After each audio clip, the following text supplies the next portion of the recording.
Hello students, कैसे हो आप सब। Today we come up with another video and another new chapter. So this is your chapter number 14 जिसका नाम है रिप्रोडक्शन इन एनिमल्स। तो इस चैप्टर में हम डिस्कस करेंगे कि रिप्रोडक्शन क्या होता है, उसके टाइप्स क्या होते हैं एनिमल्स के अंदर, different different types of reproductions occur होते हैं, कैसे होता है। So all we will discuss in this particular video. So if you didn't subscribe yet my YouTube channel, so please subscribe, and who are new to my YouTube channel, please subscribe and hit the notification bell so that my upcoming videos you can see easily.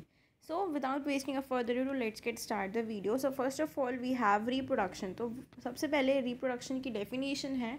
तो reproduction होता क्या है basically? So reproduction is the ability of the living organisms to produce young ones similar to themselves. So reproduction एक ऐसी property है, एक ऐसा process है जिससे जैसे A प्लस B हमारे पास दो इंडिविजुअल्स हैं, तो वो दोनों जब रिप्रोडक्शन करते हैं सो एक नया यंग वन बनता है। उनकी सिमिलैरिटीज़ को जब हम क्रॉस करते हैं तो हमें एक यंग वन मिलता है, तो उसे हम सीक कह देते हैं। सो ये बेसिक प्रोसेस होता है। सो ये मोस्ट इंपॉर्टेंट कैरेक्टरिस्टिक्स होती हैं लाइफ के अंदर। तो all things reproduce and all plants animals जो एग्जिस्ट करते हैं वो रिप्रोडक्शन प्रोसेस करते हैं। सो क्लास 7 में हमने लर्न किया था कि रिप्रोडक्शन प्लांट्स के अंदर कैसे होता है, तो अब हम देखते हैं एनिमल्स के अंदर कैसे होता है। सो बेसिकली दो टाइप्स की रिप्रोडक्शन है, एक है asexual reproduction and the second one is sexual reproduction. So as a name suggest कि असेक्सुअल, ए मीन्स एब्सेंट, ठीक है। तो इसके अंदर क्या होगा, प्रोडक्शन होगी यंग वंस की सिंगल पेरेंट से। इसके अंदर टू पेरेंट्स की, डबल पेरेंट की हमें रिक्वायरमेंट नहीं है, जिसके अंदर फॉर्मेशन नहीं होगी, फ्यूजन नहीं होगा, गैमेट्स का एब्सेंस होगा, सिंगल पेरेंट की नीड होगी सिर्फ, और असेक्सुअल रिप्रोडक्शन होगा जिसमें यूनिपेरेंटल, यूनि मीन्स सिंगल। तो जब न्यू इंडिविजुअल्स फॉर्म होंगे वो जेनेटिकली आइडेंटिकल होंगे अपने पेरेंट से, क्योंकि सिंगल पेरेंट ने उसको जन्म दिया है, रिप्रोड्यूस किया है। सो एक प्रिमिटिव मेथड है रिप्रोडक्शन का जो सिंपल है सेक्सुअल रिप्रोडक्शन से। सो सेक्सुअल रिप्रोडक्शन के कुछ फॉलोइंग प्रोसेसेस होते हैं। सो फर्स्ट है हमारे पास binary fission. So usually observe होता है यूनिसेलुलर ऑर्गेनिजम्स में। Unicellular means single celled organisms के अंदर, सिंगल सेल्ड ऑर्गेनिजम्स के अंदर हमें देखने को मिलेगा। जैसे कि कॉमन होता है कुछ ऑर्गेनिजम्स जैसे कि बैक्टीरिया, अमीबा के अंदर। इस प्रोसेस के अंदर एक पेरेंट सेल होती है, ये पेरेंट सेल है, suppose this is a parent cell, and ये क्या कर रही है, डिवाइड कर देती है अपने आप को दो डॉटर सेल्स के अंदर,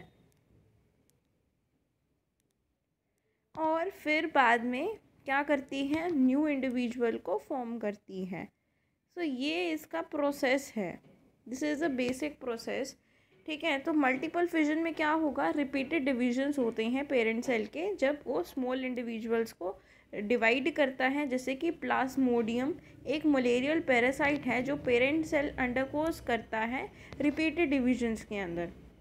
जैसे कि बाइनरी फिजन है, बाइनरी फिजन में क्या होगा, एक पेरेंट सेल है अमीबा, अमीबा ने न्यूक्लियस का डिवीज़न किया तो ये सेपरेट हो गया।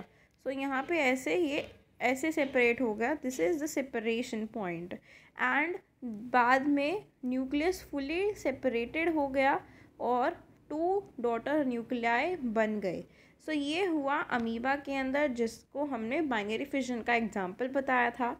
मल्टीपल फिजन क्या होगा, मल्टीपल फिजन में एक पेरेंट सेल है और उसके अंदर बहुत सारे फिजन हो जाएंगे, मीन्स डिवीजन हो जाएगा, तो उसके अंदर ही डॉटर सेल्स का फॉर्मेशन होगा, उसे हम मल्टीपल फिजन बोलते हैं। अब है बर्डिंग, जो फॉर्मेशन होती है न्यू इंडिविजुअल के एक स्मॉल प्रोट्यूबरेंस से, जिसको हम बर्ड बोलते हैं, वो पेरेंट बॉडी के ऊपर ही अक्कर करती है और बर्डिंग को शो करती है। जैसे कि क्या होता है, हमारे पास यहाँ पे budding in Hydra and budding in yeast के दो एग्जांपल्स गिवन हैं।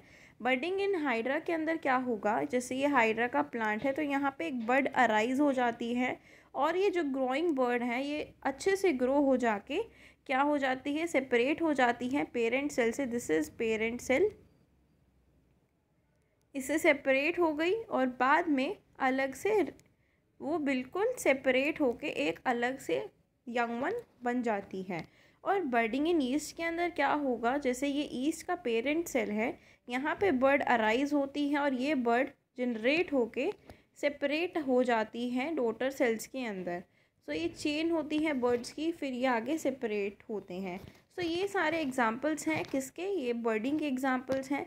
Budding takes place in organism Hydra और ईस्ट, इसमें ऑफस्प्रिंग अटैच रहता है पेरेंट बॉडी से जब उसकी ग्रोथ होती है, और ये एक अप्रोप्रिएट टाइम पे, जैसे कि इंडिपेंडेंट ऑर्गेनिजम्स में जब फॉर्म होने लगता है तो वो अपने आप खुद सेपरेट आउट हो जाता है।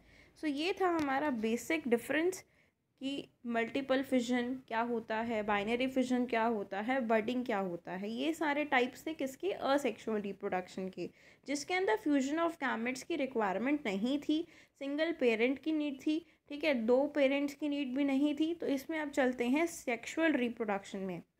सो सेक्सुअल रिप्रोडक्शन क्या होता है, जिसमें प्रोडक्शन होगा यंग वंस का और फ्यूजन होगा स्पेशल सेल्स का, जिसको हम गैमेट्स बोलते हैं, और इसमें टू पेरेंट्स की रिक्वायरमेंट होगी, मेल और फीमेल की, तभी हम उसे सेक्सुअल रिप्रोडक्शन बोलते हैं, जिसे हम बाय पेरेंटल रिप्रोडक्शन भी कह सकते हैं। अनलाइक असेक्सुअल रिप्रोडक्शन जो होता है, यंग वंस जेनेटिकली आइडेंटिकल नहीं होते अपने पेरेंट्स से, लेकिन असेक्सुअल में क्या था, वो अपने पेरेंट्स से आइडेंटिकल होते हैं। क्यों, क्योंकि उसमें एक सिंगल पेरेंट होता है, तो वो उसके सिमिलर ही रिप्रोड्यूस हो जाता है। अब चलते हैं मल्टी सेलुलर ऑर्गेनिजम्स में, जिसमें the needed special cells gametes produced by reproductive organs. तो मेल गैमेट्स क्या होते हैं, स्पर्म्स होते हैं, जो मेल रिप्रोडक्टिव पार्ट उसको प्रोड्यूस करता है। फीमेल गैमेट्स जैसे कि एग या ओवा, सिंगुलर ओवम होता है, जो फीमेल रिप्रोडक्टिव पार्ट से प्रोडक्शन होती है। मोस्ट केसेस में ये जो दो टाइप्स के गैमेट्स होते हैं, ये दो डिफरेंट इंडिविजुअल्स के उसमें प्रोड्यूस किए जाते हैं। और कुछ केसेस में क्या होता है, जैसे कि अर्थवॉर्म है, सेम इंडिविजुअल प्रोड्यूस कर सकता है बोथ टाइप के गैमेट्स को। सो अर्थवॉर्म को हम हर्माफ्रोडाइट एनिमल भी कहते हैं। सो जब two types of gametes sperm और ओवम यूनाइट करते हैं, यूनाइट मीन्स फ्यूज़ करते हैं, तो वो एक सिंगल सेल फॉर्म करते हैं, जिसको हम फर्टिलाइज्ड एग या जाइगोट कह सकते हैं, और उस प्रोसेस को ही हम फर्टिलाइजेशन बोलते हैं। So the zygote that develops into an offspring, वो जाइगोट जो है वो ऑफस्प्रिंग में डेवलप हो जाता है।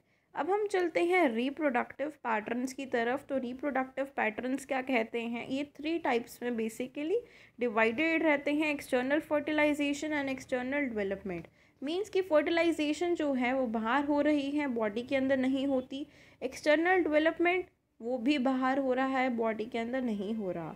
सो पेरेंट्स क्या रिलीज़ कर रहे हैं, स्पर्म्स रिलीज़ कर रहे हैं, एग्स रिलीज़ कर रहे हैं सराउंडिंग वाटर के अंदर। जब फर्टिलाइजेशन अक्कर होता है और जाइगोट डेवलप होते हैं ऑफस्प्रिंग्स के अंदर। सो इस पैटर्न के लिए मेल और फीमेल को शेड करने हैं उनके गैमेट्स को लार्ज नंबर्स के अंदर, सेम टाइम पे, सेम प्लेस पे, क्योंकि ये बॉडी के अंदर नहीं हो रहा है। अगर बॉडी के बाहर हो रहा है तो उन दोनों को सेम टाइम पे रिक्वायरमेंट है शेड करने की अपने अपने गैमेट्स की, तभी जाके उनमें फ्यूजन होगा। सो इसका एग्जांपल है फ्रॉग्स। नेक्स्ट है internal fertilization and external development. अब इसमें क्या कहते हैं कि internal fertilization means fertilization body के अंदर हो रहा है, लेकिन जो उसका डेवलपमेंट है, जाइगोट जो फ्यूज़ हो गया, बन गया, उसका जो डेवलपमेंट हो रहा है वो बॉडी से बाहर है। सो जब स्पर्म्स पास होते हैं मेल से फीमेल बॉडी के अंदर, सो फर्टिलाइजेशन होती है फीमेल बॉडी के अंदर, एज वी ऑल नो। और जब जाइगोट फॉर्मेशन होती है वो सराउंडेड रहता है कुछ सम सिक्रीशन से और सम रिजर्व फूड और शेल से। सो ये उसकी डेवलपमेंट में, उसकी प्रोटेक्शन में हेल्प करता है ताकि वो अच्छे से ग्रो कर सके। सो इसके अंदर हम कह सकते हैं जैसे कि हेन डेवलपमेंट होती है, chick takes place after the egg has been laid. So आपने देखा होगा जब मुर्गी अंडा देती है तो वो उसके ऊपर बैठ जाती है। वो जब बैठती है तो वो उसको एक हीट टेम्परेचर प्रोवाइड करती है, ताकि इंक्यूबेशन जो हम बोलते हैं, इंक्यूबेशन पीरियड होता है वो होता है 21 डेज़ का। 21 डेज़ जो हैन है वो अंडे के ऊपर बैठी रहती हैं ताकि वो अंडा जो है अच्छे से डेवलप हो जाए। ठीक है, तो ये हुआ डेवलपमेंट, एक्सटर्नल डेवलपमेंट, और फर्टिलाइजेशन हुई थी बॉडी के अंदर। अब हम देखते हैं इंटरनल फर्टिलाइजेशन है और इंटरनल ही डेवलपमेंट है। तो जब फर्टिलाइजेशन और डेवलपमेंट दोनों फीमेल बॉडी के अंदर होगी तो इसका मतलब है कि फॉर्मेशन जाइगोट और development of the young one inside the body of the female. So human beings, elephant, cow, many other animals इस कैटेगरी के अंदर आते हैं। ठीक है, तो अब हम चलते हैं रिप्रोडक्टिव सिस्टम्स में। सो फर्स्ट है हमारे पास मेल रिप्रोडक्टिव सिस्टम। हमें पता है दो तरह के रिप्रोडक्टिव सिस्टम हमने पढ़ने हैं। First is male and second one is female. So male reproductive system में क्या होगा, एक पेयर ऑफ टेस्टिस होती है, स्क्रोटम होता है, दो स्पर्म डक्ट होते हैं, यूरेथ्रा, पेनिस, ये सारे पार्ट्स होते हैं। सो टेस्टिस ओवल ऑर्गन्स होते हैं जो 2 नंबर में होते हैं, मीन्स 2 काउंट 2 नंबर में है। सिंगुलर को हम टेस्टिस बोलते हैं जो एक सैक में प्रेजेंट होता है जिसको हम स्क्रोटम बोलते हैं। This is testis and this is present in scrotum. जो स्पर्म डेवलप होते हैं टेस्टिस के अंदर, स्पर्म क्या करते हैं, स्पर्म करते हैं पास टेस्टिस को through the sperm ducts to the urethra. Urethra से उसको पास करते हैं। जब स्पर्म मूव करता है तो वो फ्लूइड्स को कलेक्ट करता हुआ जाता है ग्लैंड से। इस फ्लूइड को जिसके अंदर स्पर्म्स होते हैं उसे हम सीमन कहते हैं। और जो लास्ट पार्ट होता है यूरेथ्रा का, वो सराउंडेड रहता है एक मस्कुलर स्ट्रक्चर से जिसको हम पीनिस बोलते हैं या पेनिस हम कह सकते हैं। This the black structure, the black lining is known as penis.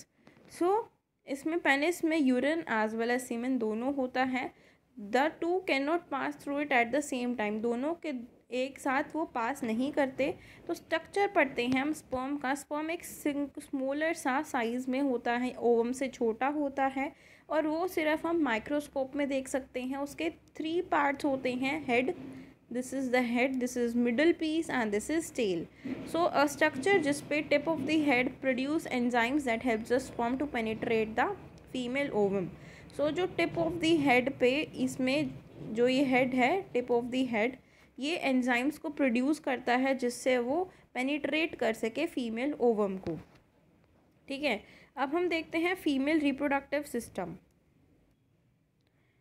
So female reproductive system में क्या होगा, 2 पेयर ऑफ ओवरीज होते हैं। Pair of ovaries means 2 ovaries होंगी। एक पेयर ऑफ ओविडक्ट होगा, मीन्स 2 ओविडक्ट होंगे, एक यूट्रस एक वेजाइना। तो मेन फंक्शंस क्या होते हैं इसके, प्रोटेक्शन करता है एग की, स्पर्म को रिसीव करता है और प्रोवाइड करता है फर्टिलाइजेशन के लिए, उसको एक जगह देता है, ग्रोइंग एम्ब्रियो को यूट्रस से अटैच करता है ताकि जो फीटस है वहाँ पे डेवलप कर सके। सो ये ओविडक्ट है, ये यूट्रस है, ये 2 ओवरीज हैं and this is vagina. So ovaries eggs को प्रोड्यूस करते हैं, एग रीच करता है ओविडक्ट पे जहाँ पे स्पर्म फ्यूज़ करता है एग के साथ और एक जाइगोट फॉर्म होता है और ये जाइगोट डिवाइड करता है जिसमें यंग वन फॉर्म होता है। सो ओवरीज भी हॉर्मोन्स को प्रोड्यूस करते हैं जो प्रोडक्शन ऑफ ओवा एग को कंट्रोल करता है and these hormones also helps in the maintenance of pregnancy. So ये जो हॉर्मोन्स हैं ये मेंटेनेंस ऑफ प्रेगनेंसी को हेल्प करते हैं। सो ये सारी चीज़ें हमने पढ़ ली हैं। अब हमने दोनों सिस्टम्स को कवर कर लिया है। अब हम देखेंगे नेक्स्ट वीडियो में कि फर्टिलाइजेशन होती कैसे है। So how does fertilization takes place, we will discuss in our part 2 video. So till then stay tuned for the next video, and if you like my videos please do like, share and subscribe to my YouTube channel for more such videos. Thank you.